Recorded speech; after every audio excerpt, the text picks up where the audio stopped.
મૈત્રી એટલે મિત્ર સમાન પ્રીતિ અને હિતની બુદ્ધિ. મૈત્રી ભાવથી વૈર વિરોધ શમી જાય છે અને અપ્રીતિ અને અભાવની લાગણી રહેતી નથી. એકવાર સામાને મિત્રરૂપ માન્યો એટલે મન તેને પોતાના સમાનપણે જોવાનો પ્રયત્ન કરશે એટલું ઉચ્ચ બનશે અને હલકાપણાનો દુર્ગુણ ચાલ્યો જશે.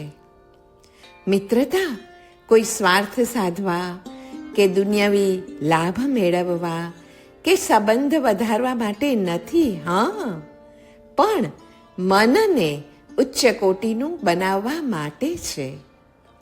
મૈત્રી ભાવથી મનની મલિનતા જાય, પવિત્રતા વધે, હૃદય શાંતિ અનુભવે અને આત્મ સ્વરૂપ અનુભવવાની આપણી યોગ્યતા વધે. પવિત્ર થયેલા હૃદયમાં શુભ ધ્યાન સ્થિર થાય છે.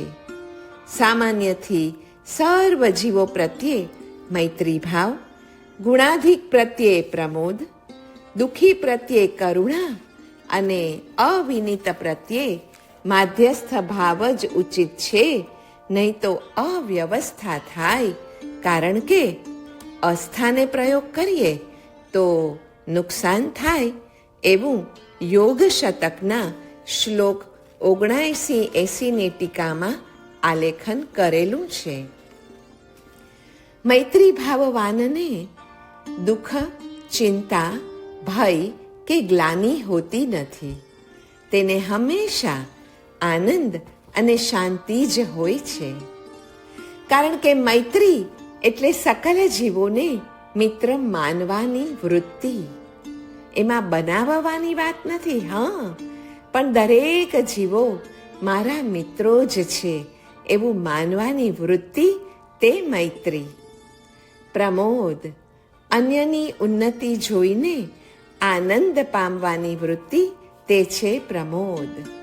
અને દીન દુઃખીને જોઈને દયા અને અનુકંપાની વૃત્તિ જે અંદર સળવળે, જાગૃત થાય, અનુભવાય તે છે કરુણા.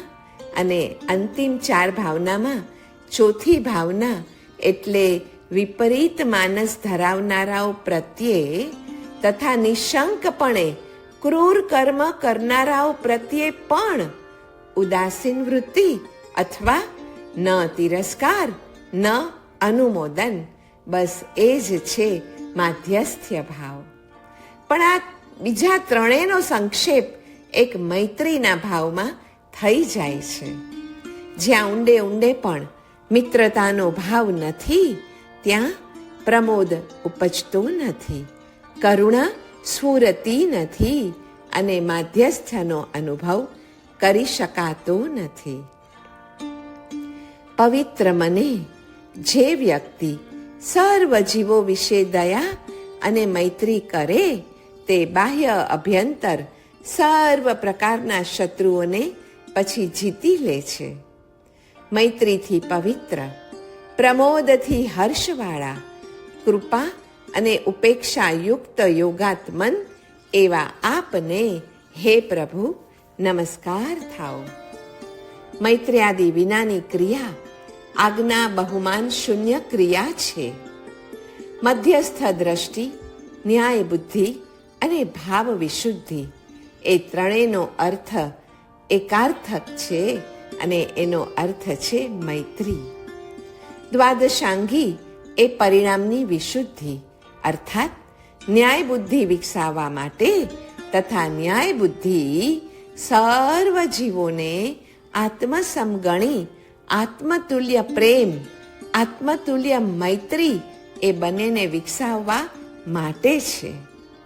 મૈત્રી એટલે પરમાં પોતાપણાની બુદ્ધિ.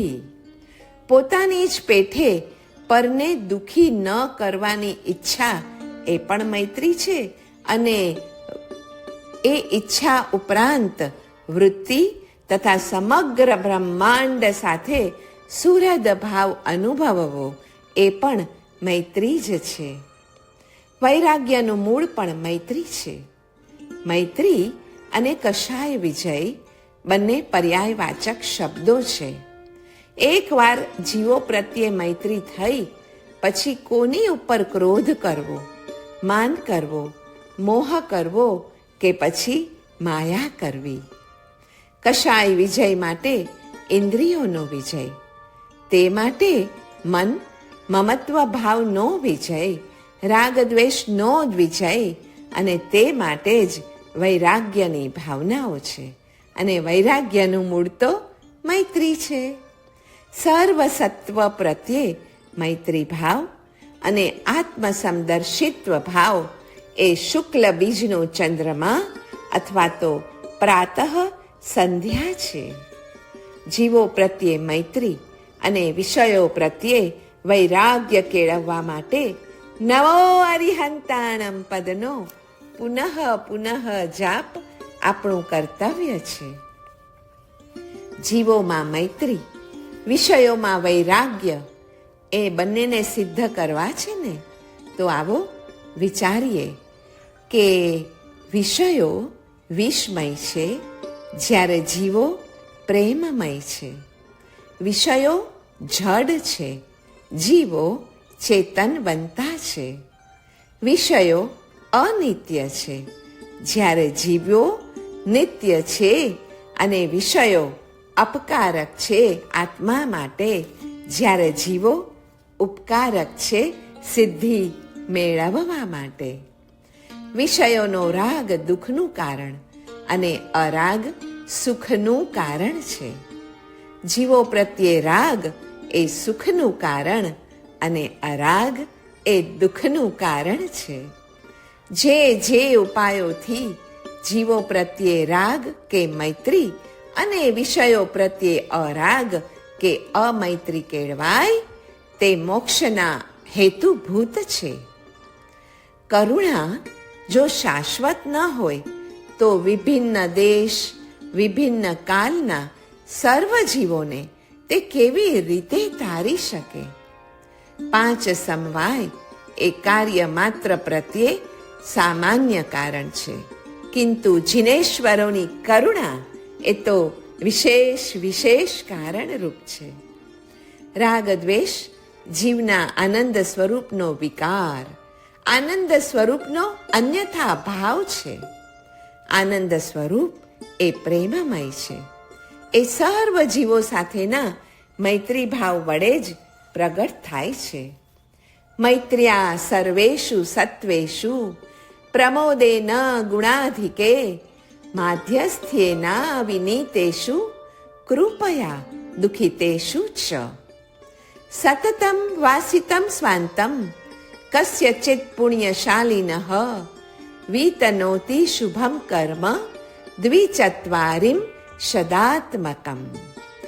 ઇહલોએ પરલોએ ય સંતિકમ્મમ અણુત્તરમ તસ્સ જહ પેચ્છ ઈ અપ્પાણમ તહજો સવ્વે સયા જીવે.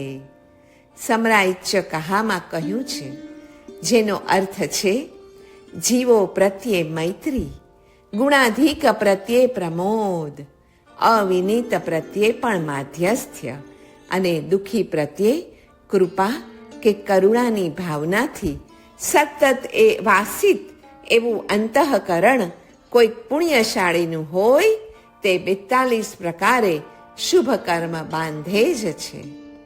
આ લોક અને પરલોકમાં પણ અનુત્તર એવું શુભ કર્મ તેનું નિશ્ચિત જ છે, જે સર્વદા સર્વ જીવોને વિશે આત્મસમો ભાવ રાખે છે. સામ્ય શતક 98માં 9મા શ્લોકમાં આનો અર્થ લખતા આગળ લખે છે કે ઉદાસીનતા યુક્ત, મૈત્રીથી પવિત્ર, સંભ્રમ રહિત પુરુષને કોપ કરતા હોય એની જેમ કર્મો સ્વયં સામેથી છોડી દે છે. કરુણા આ રીતે સર્વત્ર આત્મદર્શનનું દ્વાર છે. પીડા દૂર કરવાનો ઉપાય પરાઈ પીડા અનુભવવી તે છે. સૌમાં આપણે જ વસ્યા છીએ. જેણે જેણે ઈશ્વરની કરુણાનો સ્વાદ ચાખ્યો છે અથવા હવે ચાખવો છે, એણે જાતે જ કરુણાવાન બનવું રહ્યું. સમસ્ત જગતમાં કયો જીવ કરુણાને પાત્ર નથી? કરુણા એ તો આત્મદર્શનમાંથી જન્મતી પાવન ગંગા છે. પોતાના આત્માની જેમ જ સર્વ આત્માઓ સાથે જ્યારે મૈત્રી, પ્રમોદ, કારુણ્ય અને માધ્યસ્થનો ભાવ જાગે છે, ત્યારે શાસ્ત્રોનું અને નમસ્કાર મહામંત્રનું સાક્ષાત પ્રયોજન અર્થાત આત્મસમદર્શિત્વ સિદ્ધ થાય છે અને તેની સિદ્ધિ કૃતજ્ઞતા અને પરોપકાર ગુણના પાલનથી થાય છે. બધા જ ભય વચ્ચે શરણ આપવાની શક્તિ આત્માની છે, પરમાત્માની છે. એ રીતે જ મૈત્રી, પ્રમોદ, કારુણ્ય અને માધ્યસ્થ્ય ભાવની પણ છે. એવું જ્યારે સમજાય ત્યારે જ જીવને આ જીવનમાં નિર્ભયતા આવે. જ્યાં આનંદ હોય ત્યાં મૈત્રી અને પ્રેમ હોય જ. મૈત્ર્યાદિ ભાવો અને ઔદાર્યાદિ ગુણો આત્મ સ્વભાવને પ્રગટાવનાર હોવાથી ધર્મ ગણાય છે. આપણી મોટામાં મોટી જાત એટલે દેવાધિદેવ શ્રી અરિહંત પરમાત્માની મહાકરુણા. તે કરુણા આપણામાં જેમ જેમ મોટી ને મોટી થતી જાય એમ એમ આપણે પણ આત્મદ્રવ્ય થકી મોટા અને મોટા થતા જઈએ છીએ. કરુણા મોટી થાય એટલે જીવ આપણો મોટો થાય. બીજા જીવ અને તેઓના ગુણ મોટા દેખાય અને બીજાના દોષ એ તો છેલ્લે જ ખ્યાલમાં આવે. આપણને હિતનો ભાવ આપનાર પ્રત્યે ભક્તિનો, અહિતનો ભાવ આપનાર પ્રત્યે કરુણાનો અને સમાન દશામાં રહેલા પ્રત્યે મૈત્રીનો ભાવ જો ન આપી શકીએ તો આપણે કર્મ દ્વારા બંધાયા સિવાય ન રહીએ. એ રીતે સમગ્ર વિશ્વ સાથે જીવનું ભાવ જોડાણ તો રહેલું જ છે. જરૂર છે માત્ર આત્મસમદર્શિત્વ અને 14 રાજલોકના પ્રત્યેક જીવો સાથેની મૈત્રીની. પરમ ઉપકારી શ્રી તીર્થંકર ભગવંતોની મહાકરુણા વહી રહી છે એટલે જ નો વન કેન બી બેડ. સૌમાં સિદ્ધની અનંત શક્તિઓ છુપાયેલી જ છે, ભરેલી જ છે. બૃહદ કલ્પ ભાષ્યમાં પણ જીવ મૈત્રી વિશે કહ્યું છે કે જમ ઇચ્છસી અપ્પણમ તો જમ ચ ણચ્છસી અપ્પણમ તો તમ ઈચ્છા પરસ્સવીમાં એતિદ યજ્ઞમ જીણસાસણયમ. અર્થાત જે વસ્તુ તું તારા માટે ચાહે છે એ બીજાના માટે પણ ચાહ. જે તું તારા માટે ઈચ્છતો નથી એ બીજાના માટે પણ ન ઈચ્છીશ. બસ જીન શાસન આટલું જ છે. પરમાત્મા પ્રાપ્તવ્ય છે એનું સાધન યોગ છે. યોગ એ પરવૈરાગ્યને આધીન છે જે અપર વૈરાગ્યને આધીન છે અને અપર વૈરાગ્યનો પાયો અંતે મૈત્ર્યાદિ ભાવો જ છે. અને એ ભાવોનો એકવાર ઉત્કર્ષ થયો એટલે મનુષ્યત્વ ખીલ્યું. જીવો પ્રત્યે મૈત્ર્યાદિ ભાવોના અભ્યાસથી દ્વેષ અને વિષયો પ્રત્યે વિરક્તિના અભ્યાસથી રાગ જાય છે. કરુણાના મહાસાગર સરખા આત્માઓની ભક્તિ એ સદ્ભાવમાં વધારો કરે છે. જે પોતાની જાત અથવા સ્વાર્થ સિવાય બીજા કોઈને ન ઓળખે એ જીવને તો ભવ એટલે કે સ્વાર્થ સાગરના મત્સ્યની ઉપમા ઘટે. ખરેખર આપણે ભવસાગરમાંથી પછી તો કઈ રીતે બહાર નીકળી શકીએ. મૈત્રી પવિત્ર પાત્રાય મુદિતા મોદશાલીને કૃપોપેક્ષા પ્રતીક્ષાય તુભ્યમ યોગાત્મને નમઃ.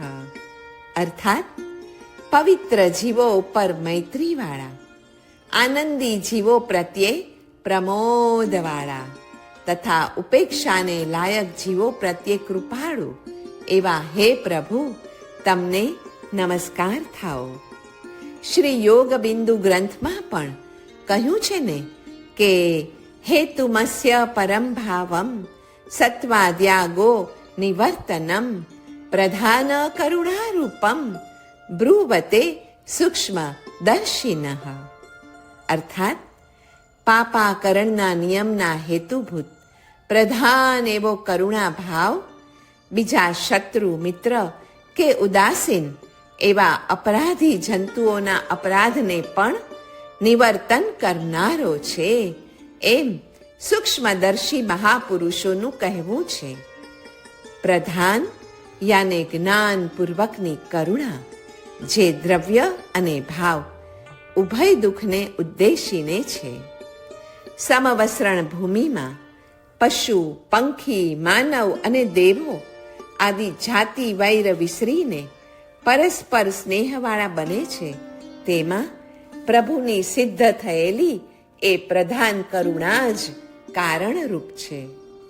ધર્મનું લક્ષણ પણ દયા અને કરુણા છે. મોક્ષાભિલાષ પણ ભાવ કરુણારૂપ જ છે ને. સ્વ પર ઉદ્ધારની ભાવનારૂપ કરુણા એ જ વિશ્વનું ધારક અને પોષક બળ છે. એનાથી જ ધર્મના આધારે આ ધરતી ટકી છે. સૂર્ય ચંદ્ર નિયમિત ઉદય અને અસ્ત પામે છે. મેઘ એના કાળે વરસે છે. વાયુ તીરછું અને અગ્નિ ઉર્ધ્વગમન કરે છે. વિશ્વની વ્યવસ્થાનો સમગ્ર નિયમ આર્હંત્યના ધર્મના પ્રભાવે છે. એ રીતે ધર્મનું લક્ષણ કરુણા, કારણ કે તેમાં તરબતર છે આર્હંત્ય ભાવ, અને કરુણાની વિશ્વ ઉપર વ્યવસ્થા ચલાવવાની શક્તિનું નામ જ કર્મની અચિંત્ય શક્તિ, કર્મનો સનાતન નિયમ કે કર્મનો અકાટ્ય કાયદો છે. આમ સમગ્ર વિશ્વ કર્મ યાને કરુણાને આધીન છે. ઈશ્વર કરુણા પ્રધાન છે, કર્મ ન્યાય પ્રધાન છે અને ધર્મ એ દયા પ્રધાન એટલે જ તો કહેવાય છે. દયા, કરુણા અને ન્યાય પણ આમ એકાર્થ વાચક જ થયા ને. જ્યાં ન્યાય ત્યાં કરુણા, જ્યાં કરુણા ત્યાં ન્યાય, જ્યાં દયા ત્યાં ન્યાય, જ્યાં ન્યાય ત્યાં દયા. જ્ઞાન, દર્શન, ચારિત્ર, તપ કે વીર્યરૂપ આત્માનો અરે કોઈ પણ ગુણ લઈએ ને તો તે પણ ન્યાય પ્રધાન, કરુણા પ્રધાન અને દયા પ્રધાન જ માલુમ પડે છે. જ્યાં જ્યાં ન્યાય, દયા કે કરુણા નથી તે જ્ઞાન સમ્યક જ્ઞાન નથી, તે દર્શન સમ્યક દર્શન નથી, તે ચારિત્ર સમ્યક ચારિત્ર નથી, તે તપ સમ્યક તપ નથી અને તે વીર્ય સમ્યક પરાક્રમ નથી. આત્માના એ ગુણોને સમ્યક બનાવનાર કરુણાનું જ તત્વ છે. અર્થાત કરુણાના ગર્ભમાં જ આ સર્વે ગુણોની યથાર્થતા સમાઈ છે.